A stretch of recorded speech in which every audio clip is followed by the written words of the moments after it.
Ayan. So, welcome sa another lesson. Actually, nasa module 2 na tayo. So, ayan, let me share my screen. So,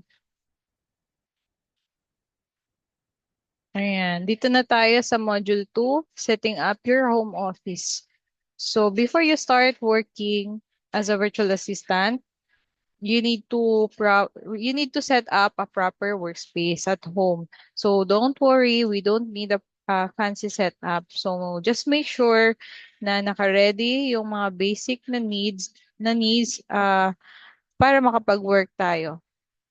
So the first thing is to find a quiet spot in your home. Choose a place where you can work without too much noise or distraction. It could be a corner in your bedroom, living room, or any space where you can focus. Let your family or housemates know where when you're working so they can avoid disturbing you. So, like dito sa amin is naka-open kasi yung kwarto namin. So, hindi ganun ka tahimik. Ah, So, lahat ng mga ingay sa labas is naririnig din talaga dito. So, yun yung kaya hindi ako kumukuha ng mga work na merong calls because hindi talaga siya pwede dito sa tinitirhan namin. And then, yung mga bata is medyo maingay sila. So, ayan, kung hangga't maaari, kung kayang i-avoid yung um, mga ingay or mapagsabihan natin yung ating family na nag-work tayo, hindi tayo pwedeng maistorbo, so mas maganda. So, use a table and a comfortable chair. So, ayun, so pwede kayong kung meron na kayong mga table, so mas maganda and chair.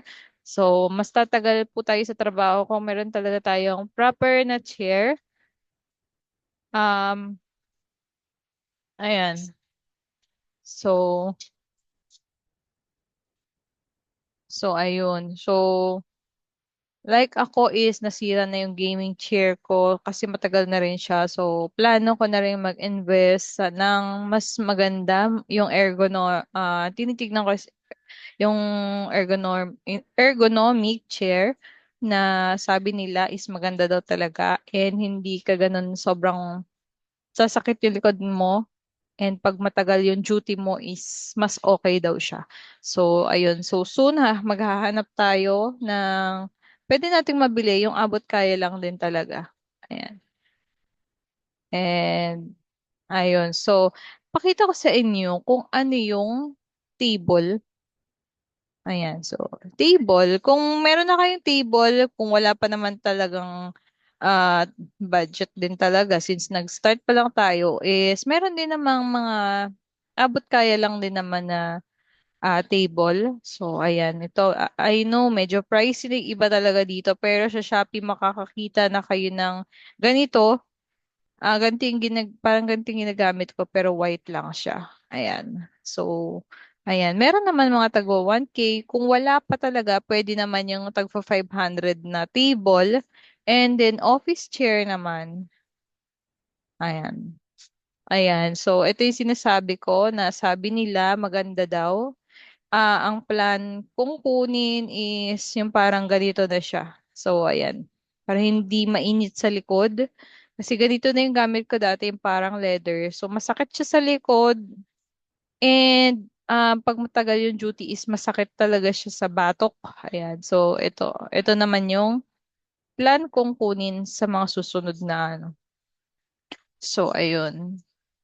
Ayan. So, sa laptop naman, or a desktop, pwede namang any naman. Basta yung medyo bago, yung medyo updated.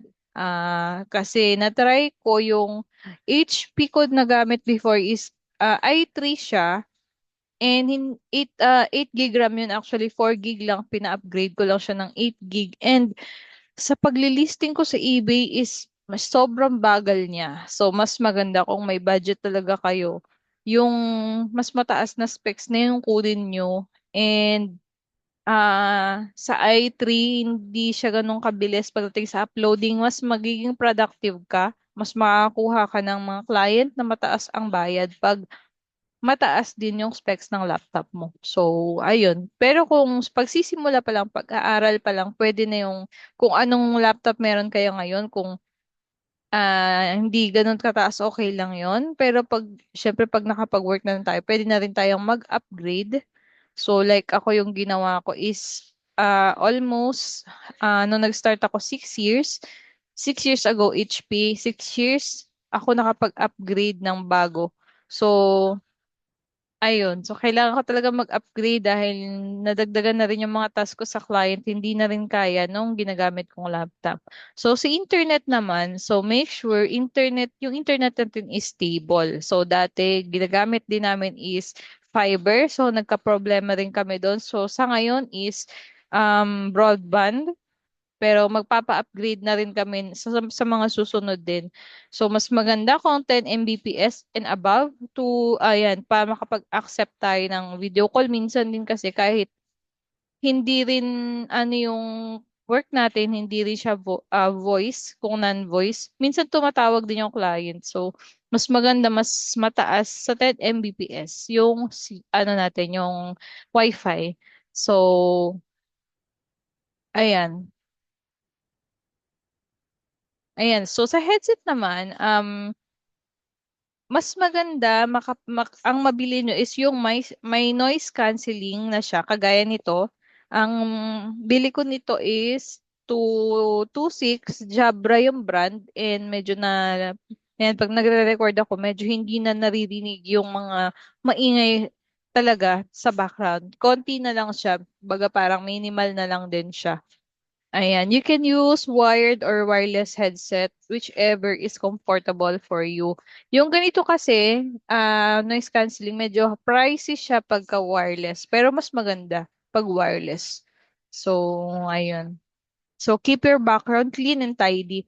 So when you join a video call, make sure your background looks neat.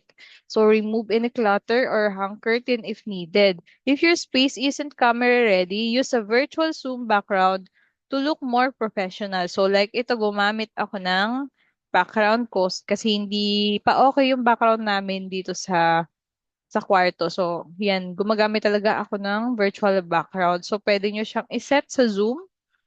Ayan, pwede kayong mag-set ng virtual background. So, bonus tip, ayan, good lighting. Sit near a window or use a small ring light to so your face is bright and clear on camera. This makes you look more professional and confident. So, kunyari, nasa kwarto kayo, ayan, pwede kayong mag-invest sa mga ring light like ako. Ayan, nag-invest ako ng ring light. So, ganito pag may ring light. Ayan. Pag may ring light, syempre, di ba, mas maganda yung quality ng video. Pero pag walang ring light, ayan, maganda pa rin naman kasi yung okay naman yung ilaw namin dito. Pero mas maganda siya ayan, pagka may ilaw siya. So, ayun. Yun lang naman in this lesson. So, let me know kung may question kayo.